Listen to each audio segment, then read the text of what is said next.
welcome to Young Kizzy, the one YouTube channel. If this is your first time on my YouTube channel, please subscribe to my YouTube channel by clicking on the red subscribe button down below and turn on the bell icon. Tell me what you think about this video in the comment section.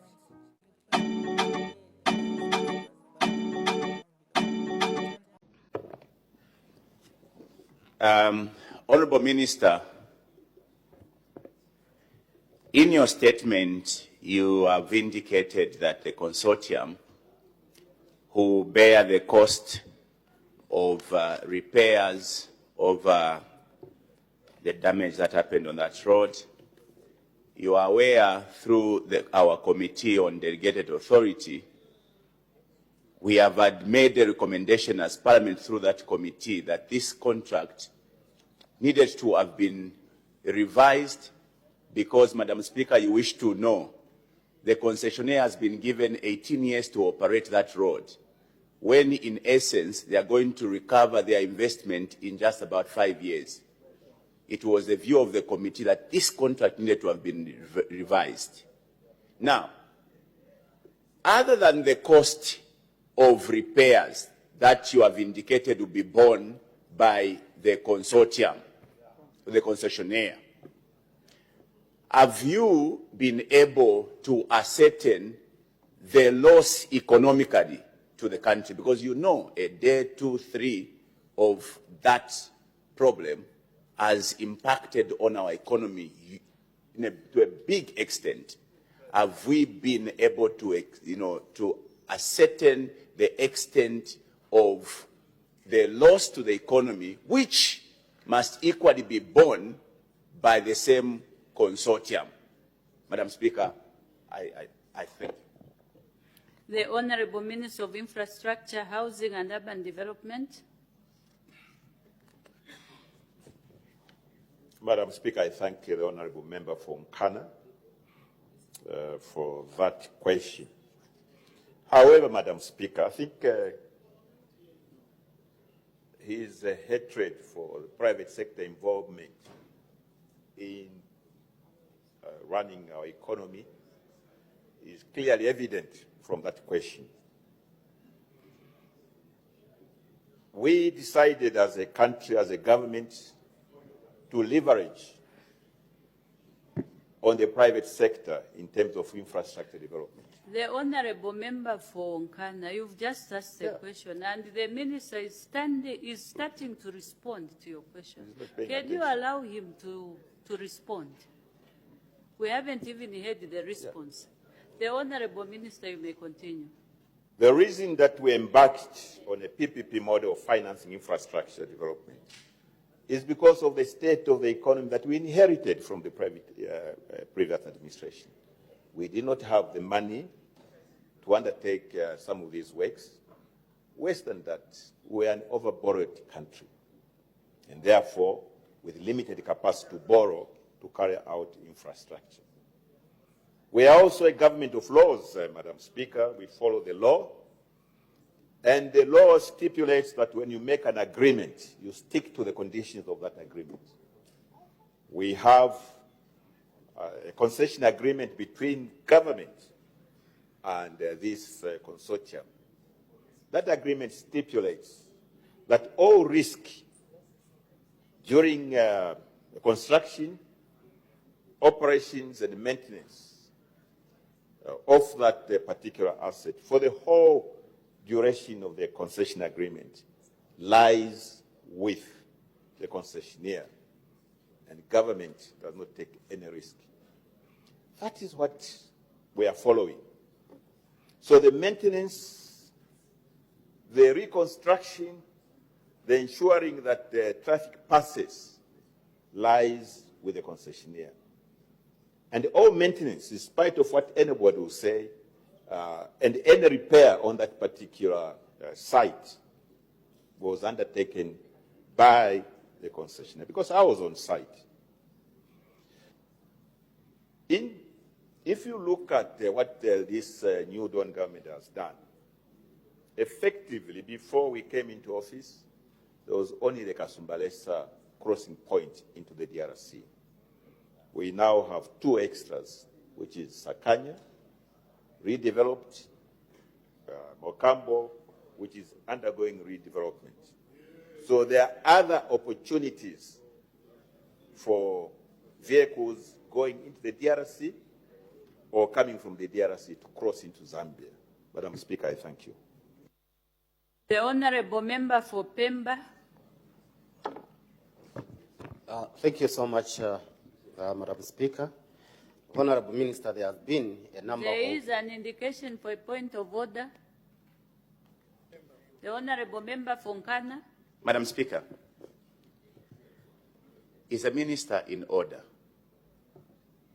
to skate around the question that I've asked? First of all, he starts by saying, the hatred I have for PPP is evident.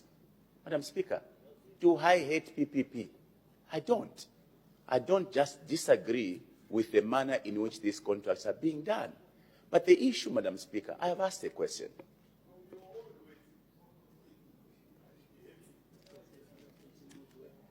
You may continue.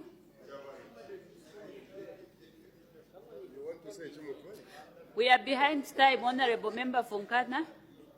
Madam Speaker, a loss when a damage like that happens is not just about the infrastructure that has been damaged. There is business disruption, both on government, the revenue could have been collecting in the days of disruption, the private sector losses. I have asked a question.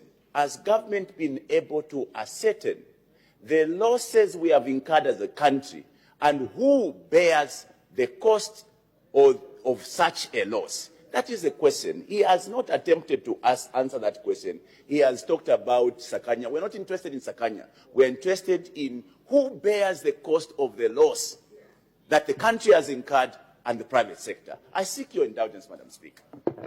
Thank you. As the Minister is taking the question by the Honourable Member for Pemba, he is going to touch on that question. The Honourable Member for Pemba, you may continue with your question.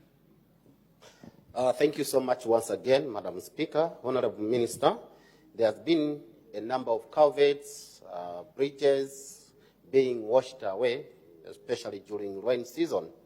Now, my question to you, Honourable Minister, do you have, do your ministry have permanent plans to periodically inspect these culverts and bridges so that such catastrophe is being managed before it occurs?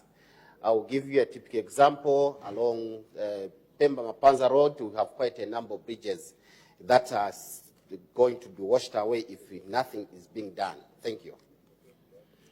The Honourable Minister of Infrastructure, Housing and Urban Development. Thank you very much, Madam Speaker. First of all, maybe start with the second part, the Honourable Member for Pemba. Yes, we do have a plan. In fact, in my statement, I indicated that we have identified 209 crossing points that are in imminent danger. And we have also indicated a figure of money that we think would help us mitigate, I think 631 million, which is in my statement. So to come up with this number of 209 points confirms that we do have a plan and we do check these issues. Now to go back to the Honourable Member from Nkana, who quickly jumps into how is the consortium going to compensate for loss of business and so on. First of all, Madam Speaker, that presupposes that the failure was due to the consortium. In my statement, I made it very clear that this particular point at Kakoso, I don't know if the Honourable Member has been to Kakoso, but as a young engineer on the mine, I dealt with that part quite regularly in traveling from Chingora to Chirabombwe. I have stated that the cause of the wash away was the extraordinary heavy storm that we had that Saturday night, which was accompanied by heavy winds, and that drew a lot of debris into the Kakoso stream, including fallen trees. These trees, as they were floating towards the culverts, they are the ones that blocked the culverts. In terms of the design, those culverts had sufficient capacity to allow all the water to flow through. But when trees and debris, because of this extraordinary storm, blocked, there was a buildup of water on the upstream side of the bridges. That buildup of water is what overflowed the road and it caused the washaway. This is a technical thing. Now, if you're going to blame that on the consortium, I don't know what mechanism we're going to use. And when he talks about they get their payback within 5 years, that agreement was negotiated for by various people. As the time is 10:40 hours, I suspend business for. Oh my goodness.